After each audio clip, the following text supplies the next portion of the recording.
अल्हम्दुलिल्लाह अल्हम्दुलिल्लाहि वकफ़ा व सलामुन अला इबादिहिल्लज़ीना इस्तफ़ा अम्मा बअद। क़ाल अन्नबिय्यु सल्लल्लाहु तआला अलैहि वसल्लम कुन फ़िद दुनिया कअन्नका गरीब अव आबिदु सबील अव कमा क़ाल अन्नबिय्यु सल्लल्लाहु तआला अलैहि वसल्लम। क़ाल अलैहिस्सलातु वस्सलाम मन यज़मन ली मा बैन लह्यैहि व मा बैन रिजलैहि अज़मन लहुल जन्नह अव कमा क़ाल अन्नबिय्यु सल्लल्लाहु तआला अलैहि वसल्लम।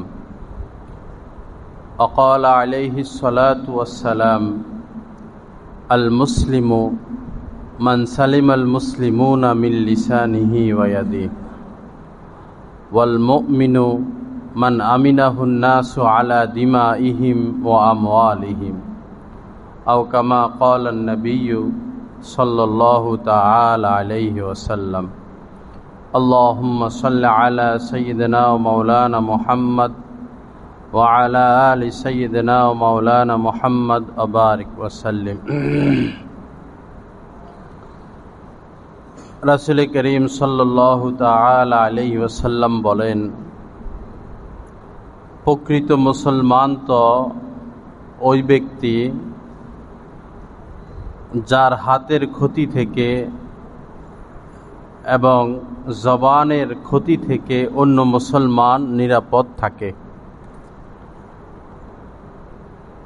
अर्थात जार द्वारा अन्य मुसलमान कोनोभावेई कष्ट पाय ना सेई होच्छे प्रकृत मुसलमान।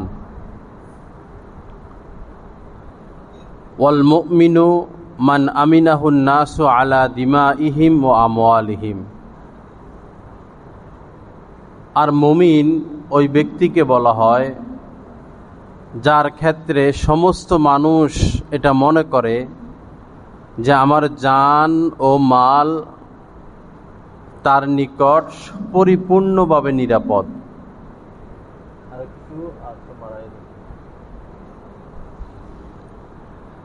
जे व्यक्तिर क्षेत्रे समाजेर मानुषेर এই ধারণা, এই চিন্তা, এই আত্মবিশ্বাস যে এই ব্যক্তিটা এমন যার কাছে আমার জান আর মাল পরিপূর্ণভাবে নিরাপদ, সে হচ্ছে আল্লাহ আল্লাহ রাসূলের নিকট প্রকৃত মুমিন। এখন চিন্তার বিষয়, বাবার বিষয়, আমরা মুমিন হতে পারলাম কিনা, আমরা মুসলিম হতে পারলাম কিনা। আল্লাহ পাক তো কোরআনে কারীমের মধ্যে বলেছেন, ওয়ালা তামুতুন্না ইল্লা ওয়া আনতুম মুসলিমুন, তোমরা মুসলমান না হয়ে কেউই মৃত্যুবরণ করো না, কবরে এসো না। অর্থাৎ মুসলমান হয়ে আমার কাছে আসো, পাক সাফ হয়ে, পবিত্র হয়ে। আমাদের মধ্যে ইদানিংকালে সীমা লঙ্ঘন এই বিষয়টা বেশি মাত্রায় দেখা যাচ্ছে। সীমা লঙ্ঘন, যে যেটা বুঝে তো বুঝেই, আর অন্যটা বোঝার চেষ্টা করে না। সীমা লঙ্ঘন এটা আল্লাহ পাক পছন্দ করেন না। কোরআনে কারীমের মধ্যে আল্লাহ পাক বলেছেন, ওয়ালা তা'তাদু, তোমরা সীমা লঙ্ঘন করো না। ইন্নাল্লাহা লা ইউহিব্বুল মু'তাদিন, ইন্নাল্লাহা লা ইউহিব্বুল মু'তাদিন। কেননা সীমা লঙ্ঘনকারীদেরকে আল্লাহ পাক পছন্দ করেন না, ভালো জানেন না। কিছু মানুষ তো এমন রয়েছে, যতক্ষণ তার চোখ খোলা, অর্থাৎ ঘুমায় না, জাগ্রত, এই পুরাটা সময় পুরাটা সময় 15 ঘন্টা হোক 16 ঘন্টা হোক তার মাথায় একই চিন্তা, একই ভাবনা, একই প্রস্তুতি, একই প্ল্যান প্রোগ্রাম, কিভাবে আরও ধনবান হওয়া যায়, কিভাবে আরও সম্পদশালী হওয়া যায়। এটাও এক ধরনের সীমা লঙ্ঘন। মাল অর্জন সাহাবায়ে কেরাম করেছেন। আমাদেরকে বাঁচতে হলে আয় রোজগার করতে হবে। তার মানে এই নয় যে পুরাটা সময় আমি এটার পিছেই দিয়ে দিব। তাহলে তো আমি আমার জীবনটাকে এমন জিনিসের পিছনে দিয়ে দিলাম যে সমস্ত জিনিসের যাররা পরিমাণও আমার সাথে কবরে যাবে না, আমার আখিরাতের সামান হলো না। রাসূল করিম সাল্লাল্লাহু তাআলা আলাইহি ওয়াসাল্লাম বলেছেন, আল কাইয়িসু মান দানা নাফসাহু ওয়া আমিলা লিমা বাদাল মাউত। প্রকৃতপক্ষে জ্ঞানী আল্লাহ রাসূলের নজরে ওই ব্যক্তি জ্ঞানী যে তার মনের অন্যায় চাহিদাকে দমন করে এবং মৃত্যুর পরবর্তী জিন্দিগির জন্য আমল করে। সে হচ্ছে জ্ঞানী মানুষ। রাস্তা দিয়ে কেউ হেঁটে যাচ্ছে, এখন পাশেই শরাবখানা, পকেটে টাকাও আছে, এখন তার মন চাইল যে যাই একটু শরাব পান করি। মন এটা চাইতেই পারে, এটার নামই নফস। এখন যিনি জ্ঞানী তিনি তো ভাববেন যে শরাব পান করলে তো আমার জ্ঞান নষ্ট হয়ে যাবে, আমি তো মাতাল হয়ে যাব, অর্থ নষ্ট হবে, সময় নষ্ট হবে, আমার শারীরিক ক্ষতি হবে, আমার জিন্দিগিটা শেষ হবে, পর্যায়ক্রমে আমি এমন ক্ষতির শিকার হব যে দুনিয়াও হারাবো, আখিরাতও হারাবো। এ হচ্ছে জ্ঞানী। আবার রাস্তা দিয়ে কেউ হেঁটে যাচ্ছে, কোনো মেয়ে লোক আসতেছে, এখন ভিতরে যে নফস, এই নফস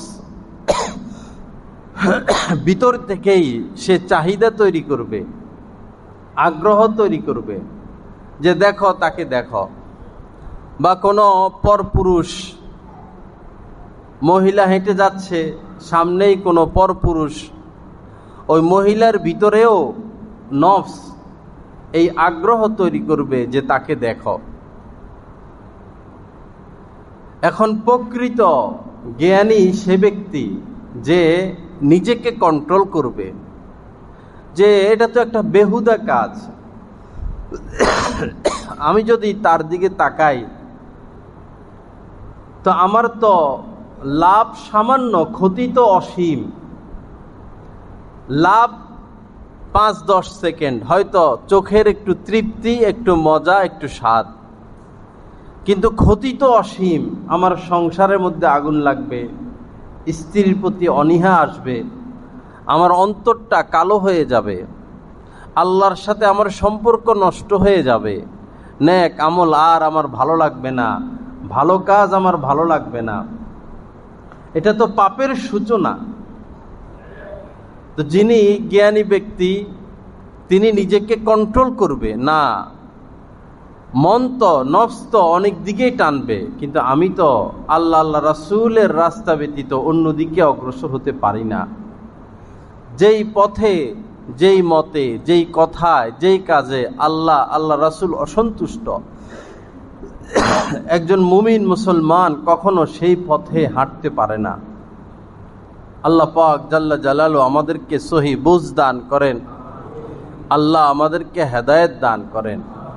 তো যেটা বলতেছিলাম যে সীমা লঙ্ঘন, এটা ঠিক না। সীমা লঙ্ঘন, কিছু মানুষ এমন যে অত্যন্ত ব্যয় করে,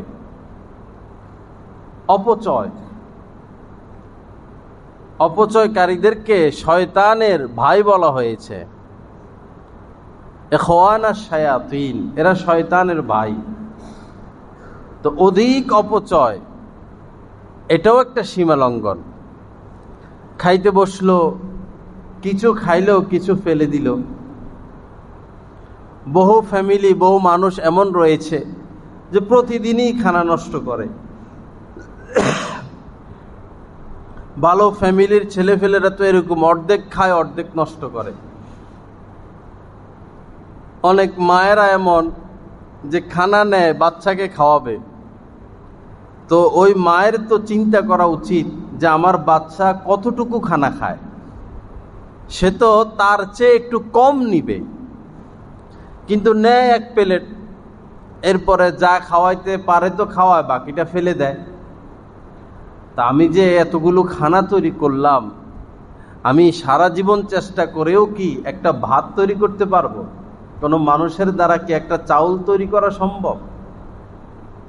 এত জ্ঞান বিজ্ঞানের আবিষ্কার, আল্লাহর যে সিস্টেম, এই সিস্টেমের বিপরীত কোনো পথে হেঁটে তো একটা চাউল তৈরি করা কারো দ্বারা সম্ভব না। কত বড় দুঃসাহস একজন মানুষের যে সে খানা নষ্ট করতেছে। চা খায়, শরবত খায়, তো প্রায় মানুষকে দেখা যায় চা খেয়ে অল্প একটু রেখে দেয়, কাপের নিচে অল্প একটু রেখে দেয়। তো এটা কি হলো? এটা তো অনেক সমাজের মধ্যে এটাকে গৌরব আর গর্বের বিষয় মনে করে। আপনি গৌরব আর গর্ব প্রদর্শন করতে গিয়ে তো নিজেকে শয়তানের ভাই বানালেন। এটা তো অপচয়। পানি পান করার প্রয়োজন, তো আপনার কাছে কেউ পানি চাইলো, এখন এত বড় বড় গ্লাস বাইর হইছে যে এক গ্লাস পানি কেউ পুরা খাইতে পারে না, খায় না। সাধারণত ইদানিংকালে মানুষ এক গ্লাস পানি খায় না। আমার শায়েকের খানকায় দেখলাম যে ছোট ছোট গ্লাস, একটা গ্লাস, অর্ধেক অর্ধেক গ্লাস, দস্তরখানা বিছানো হয়, পরে সবার জন্য একটা একটা ভন প্লেট আর একটা একটা ছোট ছোট গ্লাস। তা আমি এটার হ্যাকমতটা বুঝলাম না যে গ্লাস এত ছোট কেন। পরে চিন্তা করে দেখলাম বা বাস্তবে দেখলাম যে মানুষকে যখন এক গ্লাস পানি দেওয়া হয় সে পুরা খায় না, অর্ধেক রেখে দেয় বা কম অংশ রেখে দেয়। তো পরবর্তীতে কেউ তো আর এই পানিটা খায় না, ফেলে দেয়। তো এটা তো অপচয় হলো, নষ্ট হলো। তো যিনি পানি দিবেন তাকেও চিন্তা করা উচিত, যাকে পানি দিচ্ছি তিনি কি পরিমাণ খাবেন। আর যিনি পানি নিচ্ছেন তাকেও চিন্তা করা উচিত আমার চাহিদা কতটুকু, আমি কতটুকু খাবো। আমি যতটুকু খাবো আমি ততটুকু নিব। তখন আর আমি শয়তানের ভাই হলাম না, অপচয়কারী হলাম না। তো অপচয় করা এটাও সীমা লঙ্ঘন, আবার নিজের জরুরতে নিজের প্রয়োজনে খরচ না করা এটাও সীমা লঙ্ঘন। দোনোটাই সীমা লঙ্ঘন। কৃপণতা এটাও আল্লাহ পাক পছন্দ করেন না। আর কাহারও সম্পদ আছে সে সমানে অপচয় করবে, এটাও আল্লাহ পছন্দ করেন না। উম্মাতান ওয়াসাতা, আমরা হচ্ছি মধ্যম পন্থার উম্মত। ইফরাত তাফরিত এটা আমাদের শরীয়তে মুহাম্মদের মধ্যে নাই আলাইহিস সালাতু ওয়াস সালাম। আল্লাহ পাক এই সীমা লঙ্ঘন, এই বাড়াবাড়ি থেকে আমাদেরকে হেফাজত করেন। কিছু মানুষ আছে যে এত কথা বলে, এত কথা বলে, রেডিও টেলিভিশন চালাইয়া দিলে যেভাবে অনর্গল ধারাবাহিক একটার পর একটা প্রোগ্রাম চলতেই থাকে, কিছু ভাইয়েরা এমন যে এই কথা বলতেই থাকে। অধিক কথা বলা এটার উৎস হচ্ছে তার ভিতরে কিবির রয়েছে, অহংকার রয়েছে, গর্ব গরিমা রয়েছে, অহমিকা রয়েছে। এই কারণেই সে অধিক কথা বলে। আর একজন জ্ঞানী মানুষ তিনি কখনো অধিক কথা বলেন না, তিনি তার মুখের মধ্যে লাগাম পরিয়ে রাখেন। কারণ তিনি চিন্তা করেন যে আমি একটা কথা বলবো, এই কথাটা কেউ শুনবে, এটার প্রচার হবে। এক এক কথা বলে এক এক মানুষ পয়সা যায়। কিছু কিছু মানুষ সম্মানিত, যেমন এক সম্মানিত ব্যক্তি, সবাই তাকে বলে ভালো ফ্যামিলির ছেলে, ভালো লোক, ভদ্রলোক। হ্যাঁ, একটা পদ পাইলো আর প্রথম বক্তব্যে বলল কমলপুর মাদ্রাসায় তালা লাগাইয়া দিব। কমলপুর মাদ্রাসায় তালা লাগাইয়া দিব। তো সারা জীবনের যত সম্মান, যত ব্যক্তিত্ব, পুরা ফ্যামিলির তাদের যে অর্জিত সম্পদ এক কথায় শেষ, এক শব্দে শেষ। একজন জ্ঞানী মানুষ, একজন দায়িত্বশীল মানুষ, একজন সরকারি লোক তো এমন কথা বলতে পারে না। তো যিনি জ্ঞানী বুঝবান, সে তো তার জবানের মধ্যে লাগাম লাগিয়ে রাখবে, সব কথা বলা যাবে না। একজন বড় পদের লোক বললেন যে আমি হিন্দুও না মুসলমানও না। আপনি কি? আপনি হিন্দুও না মুসলমানও না, তো আপনি কি? তা আপনি মরলে আপনারা জ্বালাইবে না দাফন করবে না কি করবে? আপনার বিয়ে শাদী, আপনার সন্তানের বিয়ে শাদী কোন সিস্টেমের হবে? সমাজটা তো ধর্মকেন্দ্রিক। সমাজ তো গড়ে উঠে ধর্মের উপর ভিত্তি করে। তা আপনার যদি ধর্মই না থাকে তো আপনার তো সমাজই নাই। আল্লাহ পাক আমাদেরকে নিজেদের জবানের উপর লেগাম পরিধান করানোর তৌফিক দান করেন। হাদিস শরীফের মধ্যে আল্লাহ রাসূল বলেছেন, লা তুকসিরুল কালাম, অধিক কথা বলবা না। সারাদিন বক বক বক বক বক বক এরকম করবা না। ফাইন্না কাসরাতাল কালামি বিগাইরি যিকরিল্লাহি কসওয়াতুন লিল কলব।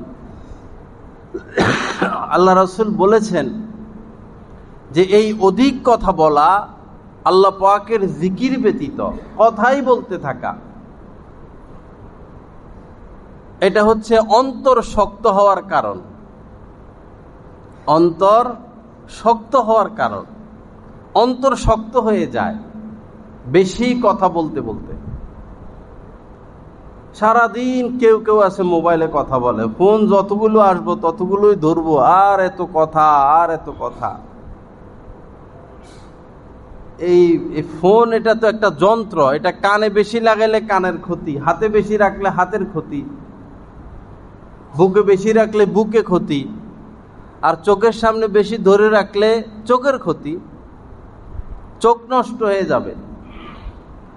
রাত্রে শুইলাম আর নেটে ঢুকলাম, একটার পর একটা ভিডিও দেখলাম, আধা ঘন্টা, 1 ঘন্টা, 2 ঘন্টার পর আপনি নিজে অনুভব করবেন যে চোখ ব্যথা করতেছে। চোখ আর পারে না, হাঁটে না মানুষ, অনেকক্ষণ হাঁটার পরে পা বলে যে আমি আর পারি না। অনেকক্ষণ কাজ করার পরে শরীর বলে যে আমি তো আর পারি না। এভাবে দীর্ঘ সময় মোবাইল টেলিভিশন দেখার পর চোখ বলে যে আমি তো আর পারি না। তো এরকম লম্বা সময় মোবাইলে দিতে থাকা, এটা নিজের উপর জুলুম।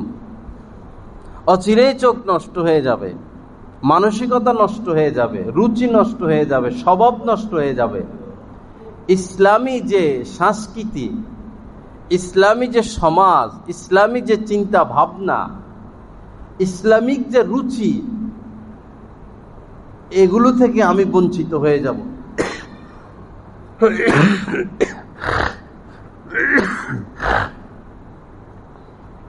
সামাজিক দূরত্ব বজায় রেখে যদি খেলার অনুমতি থাকতে পারে, খেলোয়াড়দেরকে বলা হলো তোমরা সামাজিক দূরত্ব অবলম্বন করে খেলো। তো সামাজিক দূরত্ব অবলম্বন করে কি পড়ালেখা করা যায় না? সামাজিক দূরত্ব অবলম্বন করে পড়ালেখা করতে ক্ষতি কি? ছাত্র একটা এই জায়গায় বসুক, 5 হাত দূরে আরেকটা বসুক, সামাজিক 10 হাত দূরে বসুক। বাংলাদেশে করোনায় মারা গেল 50 জন, আর কোন রাষ্ট্রে মারা গেল 4000? ব্রাজিলে গতকালকে। কোথায় 4000 আর কোথায় 50 জন? এরকম কত 50 জন কত রোগে মারা যায়? এটা নিয়ে এত আতঙ্কের কি আছে বুঝে আসলো না। করোনা চেয়ে হার্টের কত রোগী, এইডসের কত রোগী, ক্যান্সারের কত রোগী, ক্যান্সারে কত শত শত মানুষ মারা যাচ্ছে, এইডসে কত শত শত লোক মারা যাচ্ছে। এই সামান্য একটা বিষয় সামনে আইনা এটার দ্বারা আতঙ্ক সৃষ্টি করে সমাজ শেষ করে দেওয়া, রাষ্ট্র শেষ করে দেওয়া, শিক্ষা শেষ করে দেওয়া, ধর্মীয় কাজে বাধা প্রদান করা, এটা নিতান্তই নিজেদের ভবিষ্যৎ ধ্বংস করারই নামান্তর। ভবিষ্যৎ ধ্বংস করা। আল্লাহ পাক আমাদেরকে হেফাজত করেন, সীমা লঙ্ঘন থেকে বাঁচার তৌফিক দান করেন। মাস্ক সরকারি আইন, আমরা পরব, মাস্ক পরব সরকারি আইন, কিন্তু এটাও তো বোঝা উচিত যে মাস্কটা করোনা ঠেকাইতে পারে কিনা। আমরা যে 5-10 টাকা দিয়ে মাস্ক নেই, এটা তো বালুয়ে ঠেকাইতে পারে না, ধুলে বালি। এটা দিয়ে তো মনে মশা মাছিও ঢুকবো। তো করোনা তো এত সূক্ষ্ম, এটা দেখাই যায় না, কুঠিবার আসা যাওয়া করতে পারে মাস্ক দিয়া। অথচ এটা নিয়ে কোনো ক্ষেত্রেই সীমা লঙ্ঘন করা উচিত না। ধর্মীয় বিজ্ঞ, ভারী ওজনী, গভীর জ্ঞানের অধিকারী আলেমরা কি বলেন সেটা আমাদেরকে দেখতে হবে। করোনা নিয়ে বিশ্ব স্বাস্থ্য সংস্থা এই পর্যন্ত বহু কথা বলল, অবশেষে তাদের কথা তারাই কি বলে, মানে আগের তথ্য তারা আর মানে না, নতুন তথ্যে চলে আসে। কিন্তু আলেমদের কথা আগে যেটা ছিল এখনো সেটা, লাস্টে যেটা প্রমাণিত হবে সেটা আলেমদের কথাই প্রমাণিত হবে। কারণ আলেমরা নিজের জ্ঞান দ্বারা কথা বলেন না, আলেমরা ওহী, আল্লাহ পাকের পক্ষ থেকে যে ওহী কোরআনে কারিম এসেছে সেই কোরআনে কারিমের আলোকে কথা বলেন। আমরা মূল্যায়ন করি বা না করি সেটা আমাদের বিষয়। যে মূল্যায়ন করবে সে তো অবশ্যই সফল হবে। আল্লাহ পাক আমাদেরকে হেফাজত করেন। এজন্য আলেমদের সাথে পরামর্শ করে চলা, অভিজ্ঞ আলেমদের সাথে পরামর্শ করে চলা, কাজ করা প্রত্যেকটা ক্ষেত্রে। হুট করে কোনো সিদ্ধান্ত না দেওয়া, না নেওয়া। এমন এমন সিদ্ধান্ত অনেক মানুষ দিয়ে বসে যার দ্বারা ইসলামের ক্ষতি হয়ে যায়, মাদ্রাসার ক্ষতি হয়ে যায়, দ্বীনের ক্ষতি হয়ে যায়। আমাদেরকে হাঁটতে হবে কোরআন সুন্নাহর রাস্তায়, আল্লাহ আল্লাহ রাসূলের বাতলানো রাস্তায়। কোনো ক্ষতি হলো প্রতিবাদ করা দরকার, প্রতিরোধ করা দরকার। এখন ইসলাম, কোরআন সুন্নাহ প্রতিবাদ আর প্রতিরোধের কি রাস্তা বাতলালো? আরেকজনের গাড়িতে আগুন লাগানো, কাহারো বাড়িঘর জ্বালিয়ে দেওয়া। একটা গাড়ি যে কিনে সে বুঝে যে একটা গাড়ি কি। মানুষ সারা জীবন আয় রোজগার কইরা শেষ বয়সে যায় একটা গাড়ি কিনে, তাও এক একটা প্রাইভেট কার, নোহা, এগুলোকে গাড়ির মালিক নিজের শরীরের থেকে বেশি মায়া করে। গাড়ি, আমি গাড়িটা ভেঙে দিলাম, কার গাড়ি ভাঙলাম, এটার মালিককে। সে তো হয়তো আমার মুসলমান ভাই, সে তো হয়তো আমারই লোক। পেট্রোল বোমা বাইর হয়েছিল এর আগে, গাড়ি যাচ্ছে অন্ধকারে বা দুপুরে, দিনের বেলায় কেউ এসে পেট্রোল বোমা মাইরা দিল, গাড়ি জ্বলে গেল, ভিতরে 8-10 জন নিহত হলো।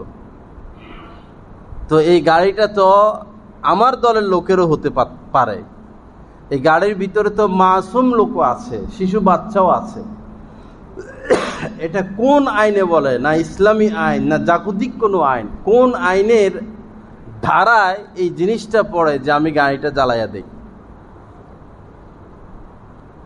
এজন্য সীমা লঙ্ঘন ঠিক না, বাড়াবাড়ি ঠিক না, উত্তেজনা তৈরি করে দেওয়া মানুষের মধ্যে গরম একটা বক্তব্য দিলাম আর উত্তেজনা তৈরি করে দিলাম আর লোকজন হাঙ্গামা করলো, ভাঙচুর করলো, এটা ইসলামী বিধান না, এটা রাসূলের তরিকা না। সর্বক্ষেত্রে আমাদের যেটা অনুসরণীয়, অনুকরণীয়, সেটা হচ্ছে রাসূলের সুন্নত। তারাকতু ফীকুম আমরাইন লান তাদিল্লু মা তামাসসাকতুম বিহিমা কিতাবাল্লাহ ওয়া সুন্নাত রাসূলি। আল্লাহ রাসূল বলেছেন দুইটা জিনিস রেখে যাচ্ছি, মাত্র দুইটা জিনিস রেখে যাচ্ছি, তোমরা যদি এই দুইটা জিনিসকে আঁকড়িয়ে ধরো কোনোদিন গোমরা হবে না, পথভ্রষ্ট হবে না, পথ হারা হবে না, জাহান্নামী হবে না। একটা হচ্ছে কিতাব আল্লাহ, আল্লাহর কিতাব কোরআনে কারীম। দ্বিতীয়টা হচ্ছে সুন্নাত রাসূলিহি, রাসূলের সুন্নত, রাসূলের সুন্নত। এক যুদ্ধে এক সাহাবী সে একজন কাফেরকে হত্যা করলো। হত্যা করার পূর্বে ওই লোক কালেমা পড়ছে, লা ইলাহা ইল্লাল্লাহ, লা ইলাহা ইল্লাল্লাহ, কালেমা পড়ছে।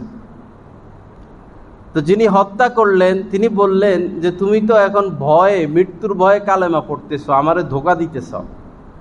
হত্যা ঠিকই করে ফেললেন। আল্লাহ রাসূলের কাছে যখন এই খবর আসলো, রাসূল তাকে জিজ্ঞাসা করছেন তুমি কেন তাকে হত্যা করলা, সে তো লা ইলাহা ইল্লাল্লাহ বললই। তিনি জবাব দিলেন যে সে তো মৃত্যু থেকে বাঁচার জন্য লা ইলাহা ইল্লাল্লাহ বলতেছে, সে তো প্রকৃত অর্থে ঈমান আনে নাই।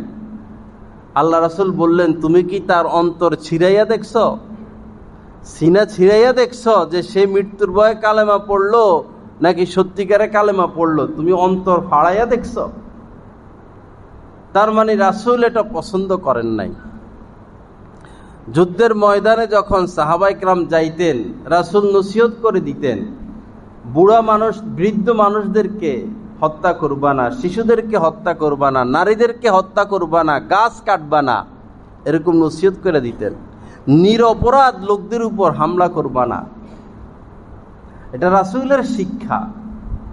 যুদ্ধ তো আমি তার সাথে করব যে আমার সাথে যুদ্ধ করতে আসলো। যুদ্ধ কিসের জন্য হবে?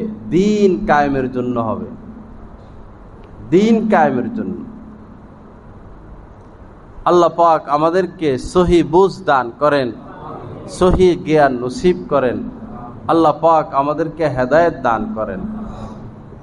তো সীমা লঙ্ঘন, অনেক কথাই মনে আসে, সব তো বলা যায় না, সমস্যা, সর্বক্ষেত্রেই সমস্যা। বুঝার ভুল, জ্ঞানের ভুল, চিন্তা ভাবনার ভুল। আর ভিতরে মহব্বত লালন হচ্ছে যে যে ছেলে চুরি করে তারও তো মা আছে, মা তো তাকে চোর বলে না। ছেলে হাজার চুরি করে কিন্তু মা তাকে চোর বলে না, মা তাকে ঠিকই ভাত দেয়, আদর করে, ভালোবাসা দেয়। চোরের মায়ের নজরে চোর চোর না, সন্তান। আমাদের মন লাগে রয়েছে, এক একজনের মন এক এক লাইনে। ছোটকালে যে যেদিকে মন লাগাইলো আর সেই স্থান থেকে সে বের হতে পারে না। তো তার দলের লোক যত অপরাধী করুক, ওই অপরাধ তার চোখে পড়ে না। বিপরীত দলের লোকদের অপরাধ তার চোখে পড়ে, এটাই সে গাইতে থাকে। একটা অঘটন ঘটে গেল, বড় ধরনের অঘটন ঘটলো। তো এখন শুধু ওই অঘটনটাই নিয়েই আলোচনা, এই ক্ষতি হয়ে গেল, এই ক্ষতি হয়ে গেল, এই ক্ষতি হয়ে গেল, এটাই প্রচার প্রসার। এই অঘটনের সূত্রপাত কি? অঘটনটা কেন ঘটলো? সূত্রপাতটা কি? একজন জ্ঞানী মানুষ তো সূত্রপাত দেখবে, সূচনা দেখবে। পরে কি হলো সেটা তো পরে দেখার বিষয়।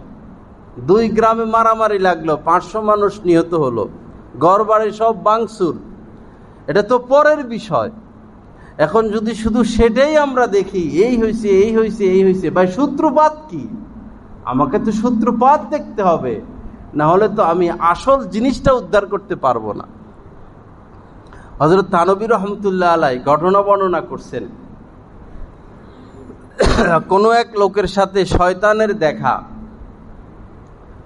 তো এই লোক শয়তানরে বলল যে শয়তান, তুই এত খারাপ, তুই শুধু মানুষের মাঝে ভেজাল লাগাইয়া দেস, তোর কাজ হলো শুধু ঝগড়া লাগানো, তুই মানব সমাজকে শান্তিতে থাকতে দিস না, তুই এত খারাপ, এত নিকৃষ্ট। তো শয়তান বলল, দেখ আমি আসলে ভেজাল লাগাই না, ভেজাল মানুষই লাগায়, আমি ভেজাল লাগাই না। পরে বলল, যত ঝগড়া ঝাঁটি মারামারি যুদ্ধ সব তো তোর চাল। বলল, না দেখ। তো শয়তান দেখাইলো। শয়তান কি করলো, একটা মিষ্টি দোকানে একটু শিরা নিয়া ওয়ালে লাগাইয়া দিছে। মিষ্টি দোকান থেকে একটু শিরা নিয়া ওয়ালে লাগাইয়া দিল, এতটুকুই শয়তানের কাজ। পরে মাছি আয়সা ওই শিরার মধ্যে বসলো, টিকটিকি আসলো। মাছি আর টিকটিকি দেখে বেড়াল ছুটে আসলো এদেরকে তাড়ানোর জন্য। যখন বেড়াল আসলো, ওই দোকানদারের একটা পালিত কুকুর ছিল, কুকুর তার সাথে সাথে থাকতো। বেড়ালকে দেখে কুকুরের মাথা গরম, কুকুর এসে বেড়ালের উপর হামলা করলো। এরপরে কুকুরের মালিক একজন, বেড়ালের মালিক আরেকজন। বেড়ালওয়ালা গরম হয়ে গেল যে তোমার কুকুর কেন আমার বেড়ালের উপর হামলা করলো। দুইজনের সাথে এই দুইজনের তর্ক বিতর্ক। তো দুজনেরই পরিবার আছে, ফ্যামিলি আছে। দুজনের পরিবার আসলো, ভাই বেড়াদার আসলো, দুইজনের দুই গ্রামের লোক আসলো। বিশাল বড় মারামারি, বহু মানুষ আহত নিহত। পরে শয়তান দেখাইলো, মারামারি কি আমি করলাম না মানব গোষ্ঠী করলো? তো ওই লোক বলল, না তোমার কথা ঠিক আছে, মারামারি তো তুমি লাগাও নাই, এই মানুষই তো মারামারি করলো। এটা শয়তান তাকে বুঝ দিল, সে বুঝ নিল, কিন্তু সূত্রপাত কি, একটা ঘটনার সূত্রপাত কি? আমাদেরকে তো সূত্রপাত দেখতে হবে। আল্লাহ পাক উভয় পক্ষকে সীমা লঙ্ঘন থেকে বাঁচার তৌফিক দান করেন। বান্দার হক এটা কঠিন বিষয়, মারাত্মক কঠিন বিষয়। ইবনে হাসান রহমতুল্লাহ আলাইহি এক বুজুর্গ ছিলেন।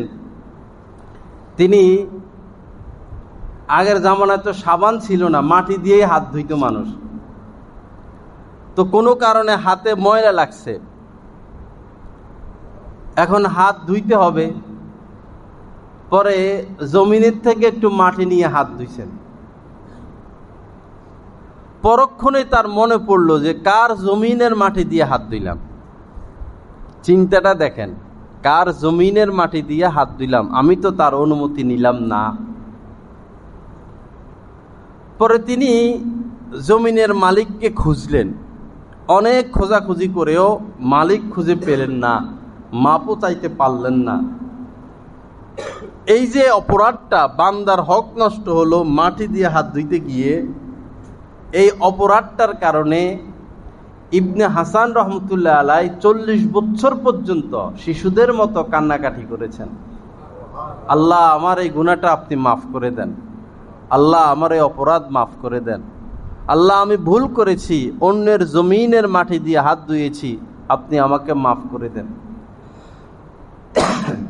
তো তারা কেমন মানুষ ছিলেন আর আমরা কেমন মানুষ? কত ওয়াদা ভঙ্গ হয়, হাজার হাজার ওয়াদা ভঙ্গ। দিনদার মানুষদের ওয়াদার এখন ঠিক নাই, অথচ দাড়িও ঠিক আছে, টুপিও ঠিক আছে, পাঞ্জাবিও ঠিক আছে, নামাজও ঠিক আছে, তসবিহ তাহলিলও ঠিক আছে, দিনের কাজও ঠিক আছে, জবান ঠিক নাই। ভাই আমার তো মুস্তাহাব ঠিক আছে, ফরজ ঠিক নাই। জবান রক্ষা করা, ওয়াদা রক্ষা করা ওয়াজিব।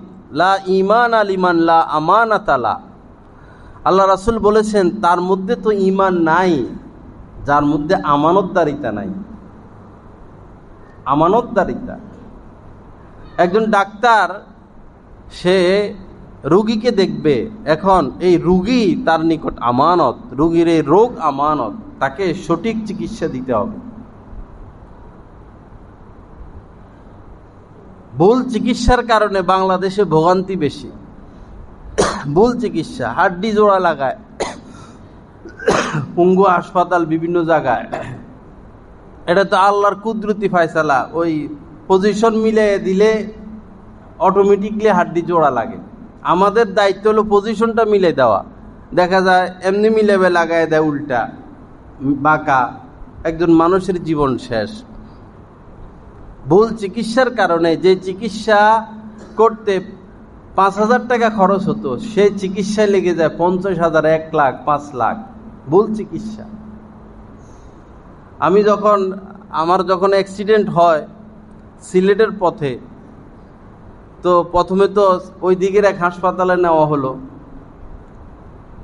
তো সবার চিকিৎসা হলো আমি পড়ে আছি, এক্সরে করানো যাচ্ছে না। সেই ফজরের আগ থেকে পড়ে আছি এইভাবে, ব্যথা যন্ত্রণা, ডাক্তার নাই। এক্সরে লোক আসে 10টা বাজে। 10টা বাজে এক্সরে লোক আসলো, এক্সরে করালো। এক্সরের সময় টানা টানি, আমি বলতেছি ভাই এটা অনেক ব্যথা, অনেক কষ্ট। যাই হোক, বহু কষ্ট হলো। পরে ডাক্তার দেখে বলল যে কিছুই হয় নাই। আমার তো 12টা বাজতেছে, এখন সবাই তো মনে করে হুজুর সুস্থ। যাই হোক, বৈরব আসলাম। বৈরবে এক হাসপাতালে ঢুকে হলো, সেখানেও এক্সরে করানো হলো। সেখানেও তারা বলে কিছু হয় নাই। তারাও ডাক্তার, হেরাও ডাক্তার। আমার তো খবর হয়ে যাচ্ছে। তারা বলে কিছু হয় নাই, আবার তারা ওটিতে টানে যে ওটিতে আসেন, ওটিতে আসেন। তো কিছু হয় নাই, আবার ওটিতে টানেন কেন? যাই হোক, বাগলপুর গেলাম ফোনের মাধ্যমে বড় ডাক্তারের সাথে যোগাযোগ করে।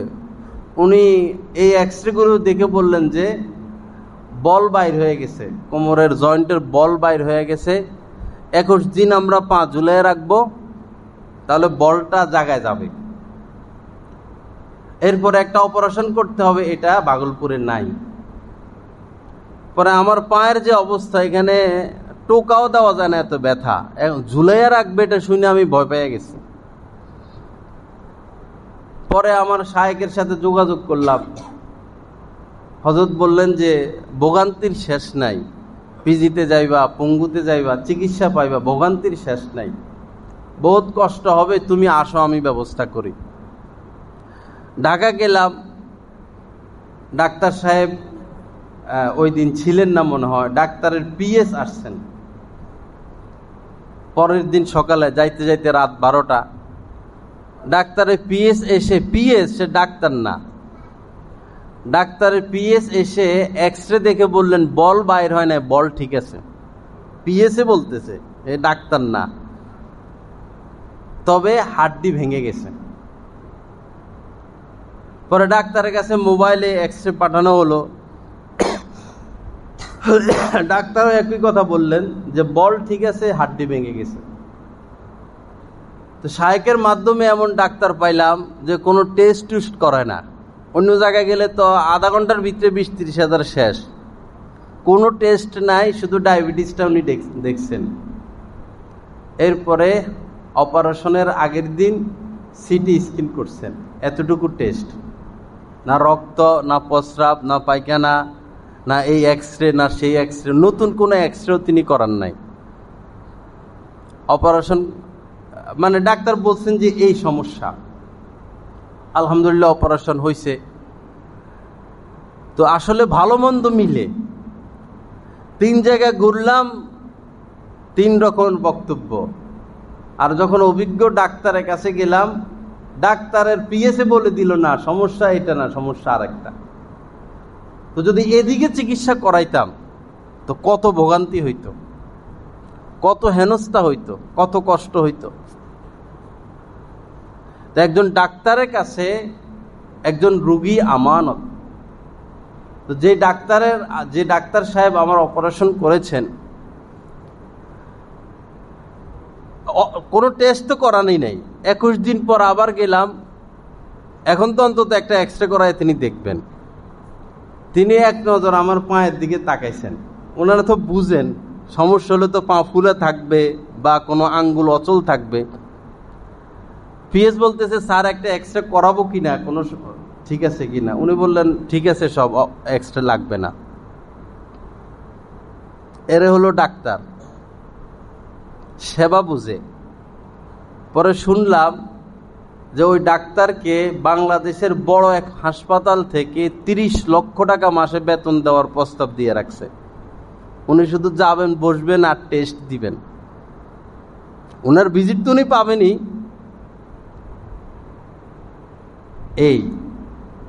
এই হচ্ছে অবস্থা। একজন শিক্ষকের নিকট তার ছাত্র আমানত, মায়ের কাছে তার সন্তান আমানত, কর্মচারী রাখা হলো ব্যবসা প্রতিষ্ঠানে, ম্যানেজার, স্টাফ, তার কাছে তার মালিকের ব্যবসা আমানত। একজন ড্রাইভার, তার কাছে তার প্যাসেঞ্জার আমানত। সকলকে তার আমানত বুঝতে হবে। এজন্য আল্লাহ রাসূল বলেছেন, লা ঈমান আলিমান আমানাতালা, যার মধ্যে আমানতদারিতা নাই সে কখনো পরিপূর্ণ মুমিন না। একটা হাদিসের উপর আমল করলে তো আমাদের জীবন পরিবর্তন হয়ে যেত। একটা হাদিস, আমানত। একজন টেইলার সাহেব, তার কাছে জামা দেওয়া হলো, এখন মাপ অনুযায়ী এই জামা সিলাই দেওয়া, এটা আমানত তার উপরে।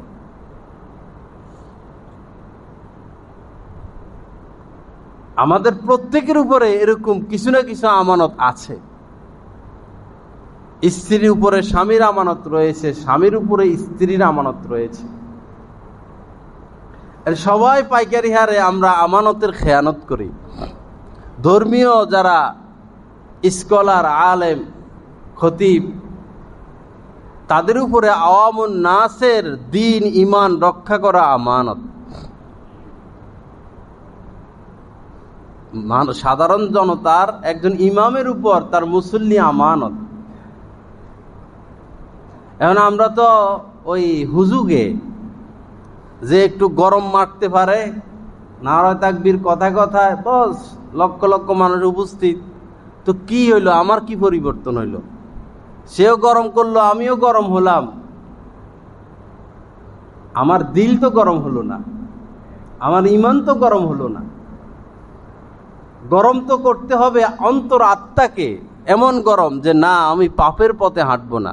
অমুকের পিছে খেপাইয়া দিলাম, অমুকের পিছে খেপাইয়া দিলাম, অমুকের পিছে খেপাইয়া দিলাম, তা আমি তো দুশ্মনী সৃষ্টি করলাম বক্তব্য দিয়া। একজন আলেম তো সাধারণ মানুষকে খেপিয়ে দিতে পারে না, কাহারোর সাথে দুশ্মনী সৃষ্টি করাইতে পারে না। একজন ডাক্তারের কাছে সবাই রোগী, সে আওয়ামী লীগ বুঝবে না, বিএনপি বুঝবে না, হিন্দু বুঝবে না, মুসলমান বুঝবে না, রোগী আমানত। একজন ডাক্তার মুসলমান, হিন্দু ডাক্তার আসলে তার যেমন সঠিক চিকিৎসা দেওয়া তার উচিত, মুসলমান ডাক্তার আসলেও ওরকম, তফাৎ করার সুযোগ নাই। রোগী তার উপর আমানত। আলেম, বক্তা, ওয়াইজিনদের নিকট তার শ্রোতারা আমানত। আমি 1 ঘন্টা বয়ান করব, তাদেরকে কি দিয়ে যাচ্ছি, কি শিখাচ্ছি, তাদেরকে আমি কোন পথের উপর রেখে গেলাম, কোন কথার উপর রেখে গেলাম, এটার জন্য আল্লাহর কাছে জবাব দিতে হবে। আমি কি খেপিয়ে তুললাম, দুশ্মনী সৃষ্টি করলাম, ঘৃণা ছড়িয়ে দিলাম, হানাহানি মারামারি সৃষ্টি করলাম, নাকি আল্লাহ আর আল্লাহর রাসূলের পাল্লায় বা প্রেমে তাদেরকে রেখে গেলাম, আল্লাহ আল্লাহ রাসূলের পাগল বানায় গেলাম? এটার জন্য বক্তাদের জবাবদিহিতা আছে। এখন তাদের তো সেটার দরকার নাই, তাদের তো হইলো পকেট বাড়ি হইতে হবে আর ভাইরাল হইতে হবে। কড়া একটা বক্তব্য দিলে জেলে 1-2 বার ঢুকলে তো ভাইরাল।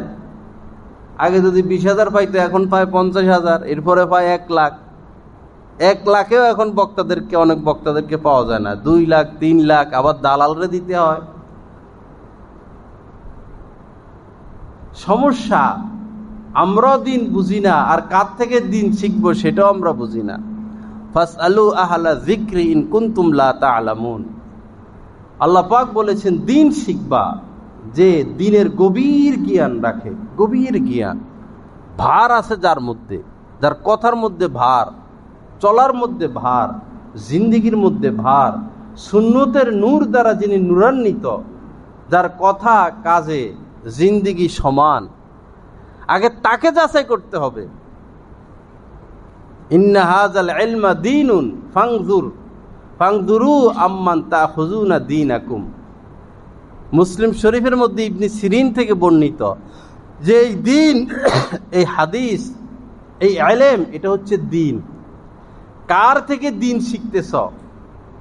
সে কি হেডমাস্টার, সে কি ইঞ্জিনিয়ার, সে কি আলেম, সে কি আমলওয়ালা আলেম, নাকি সে ভাইরাল হওয়ার আলেম, না উত্তেজনা সৃষ্টিকারী আলেম? আগে তাকে যাচাই করো।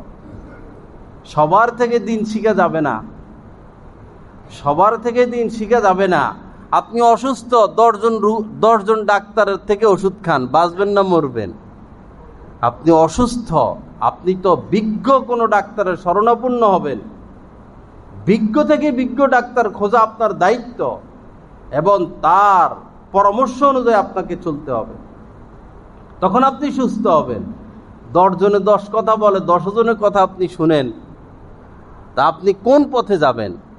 আপনাকে তো খুঁজে নিতে হবে একজনকে, যে একজনের পরামর্শের অধীন আমি জীবন কাটিয়ে দিব।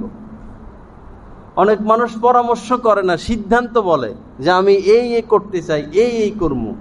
এটা তো পরামর্শ হলো না। এটার মধ্যে তো খায়ের আর বরকত আসবে না। খায়ের আর বরকত তো পরামর্শের মধ্যে, যে আমার এই সমস্যা, এখন কি করা যায়, আমি কি করতাম, সমস্যাটা ব্যক্ত করা। তিনি যে পরামর্শ দিবেন হুবহু সেটার উপর চলা, তখন আল্লাহ পাক এটার মধ্যে বরকত দিয়ে দিবেন। আমরুহুম শুরা বাইনাহুম, যারা মুমিন তারা পরামর্শ করে কাজ করে। ওয়াশাবিরহুম ফিল আমর, আল্লাহ রাসূল তো বইস্তু মুআল্লিমান, রাসূল শিক্ষক হয়ে দুনিয়াতে আসছেন, সবচেয়ে জ্ঞানী। পৃথিবীর সমস্ত মানুষের যত জ্ঞান, সমস্ত নবী রাসূলদের যত ইলম, একা রাসূলকে তত জ্ঞান দেওয়া হয়েছে। এত জ্ঞানের অধিকারী যিনি, তাকে বলতেছেন যে তোমার যে শিষ্য সাহাবী, তাদের সাথে তুমি পরামর্শ করে কাজ করো। ওয়াশাবিরহুম ফিল আমর, তাদের সাথে পরামর্শ করে কাজ করো। ওয়াস্তাগফির লাহুম, আবার এটাও বলতেছেন তাদের জন্য আমার কাছে মাফও চাও, কারণ তারা তো মানুষ, ভুল করবে, তারা ভুল ত্রুটি করবে, তাদের জন্য আমার কাছে মাফ চাও। তো এই এক কথার মধ্যে সাগর, যে তারা ভুল ত্রুটি করলে তাদেরকে দূরে সরাই দিও না, তুমিও মাফ করে দাও, আর আমাকেও বলো যে আল্লাহ আপনি মাফ করে দেন, কারণ মানুষ তো ভুল করবে।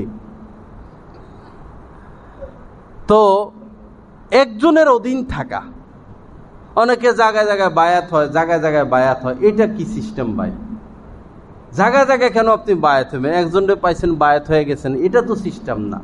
বায়াত তো আপনি একজনের কাছে হবেন, আপনার ইসলাহি মুরব্বী একজন থাকবে, আপনার শায়েক একজন থাকবে। শায়েক ধরার আগে যাচাই করবেন, ধরার পরে আর যাচাই নাই। এখন যদি তিনি হকের উপর থাকেন, যদি তিনি কোরআন সুন্নাহর উপর থাকেন, তখন আপনি তার পরামর্শ মোতাবেক চলবেন। আর যদি তিনি ভণ্ডামি শুরু করেন, তিনি নিজে গোমরাহ হয়ে যান, তা আপনি আর তার রশি কেন ধরবেন? আপনি এমন শায়েকের হাতে বায়াত হলেন, এমন শায়েকের শরণাপন্ন হলেন, আপনার চিকিৎসা হচ্ছে না, আপনার ফায়দা হচ্ছে না। কোনো ডাক্তারের কাছে গেলেন, আপনার রোগ ভালো হয় না, আপনি তো ডাক্তার পাল্টাবেন। কোনো পীরের কাছে গেলেন, শায়েকের কাছে গেলেন, বায়াত হলেন বা পরামর্শ করে চলেন, বয়ান শুনেন, সোহবতে যান, কিন্তু আপনার তারাক্কি হচ্ছে না দ্বীনি লাইনে। আপনার উপর জরুরি শায়েক পাল্টানো, আরেক শায়েকের কাছে যান। একজনের কাছে বসে থাকবেন কেন? যেহেতু আপনার ফায়দাই হচ্ছে না। অনেকে বলে বায়াত তো হয়ে গেছে, আর জামু কেমনে? আমিও বায়াত হয়েছি, আমার 14 গোষ্ঠীও নাকি তার কাছে বায়াত হইতে হবে। এটা বন্ডরা বলে দেয় আর কি, যে তুমি বায়াত হয়েছো তো তোমার ছেলে মেয়ের আয়না বায়াত করাও। তুমি মরার আগে বলে যাইবা তোমার নাতি পুতিরা যেন সবাই এসে বায়াত হয়, এটা বন্ডরা বলে। কোনো এক বন্ড মারা গেল ভৈরবে, পরে কবর দিছে, পরে দান বাক্স বানাইছে 3টা, মাজার হয়েছে, দান বাক্স দিছে 3টা, মানে ছিদ্র 3টা আর কি। ও এলাকার লোকজন এসব বলে যে দান বাক্স 3টা, উনি মারা গেছেন, উনার তো হাজার হাজার মুরিদ। পরে আমি বললাম দান বাক্স 3টা দিল কেন, একটা দিলে তো হয়। পরে দেখেন কি সুন্দর কথা বললো, উনার ছেলে তো 3 জন, ছেলে 3 জন, যে যা দিবে 3 ছেলে ভাগ করে নিবে। তো যে বেকুবেরা দেয়, বেকুব তুমি কারে দিচ্ছ? তুমি যে টাকাটা দিচ্ছ কারে দিচ্ছ, কি জন্য দিচ্ছ, কারা খাবে এই টাকা? আর দান বাক্স 3টা দিছে, এটার হিকমত তুমি বুঝো না?